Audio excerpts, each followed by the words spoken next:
A very beautiful moment I want to share also is, I think, you know also from what Mayor Baste said during his visit here na our Papa loves Invictus, the poem.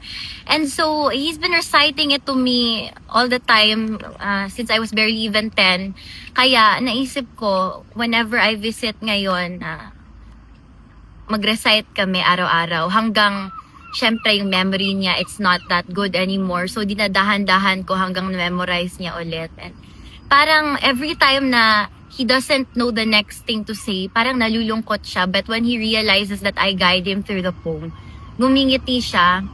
Tapos, it's a very beautiful moment na pati yung guard napapangiti sa kasi hawak kamay tapos sabay kami nag-recite. So, I think it's beautiful. Thank you, Phil. Yun yung sabi niya daw. Sa lahat, sabihin nyo, di ba ganyan magsalita? Sabihin nyo, Invictus, Invictus. Yun yung sabi Thank you, niya. Phil.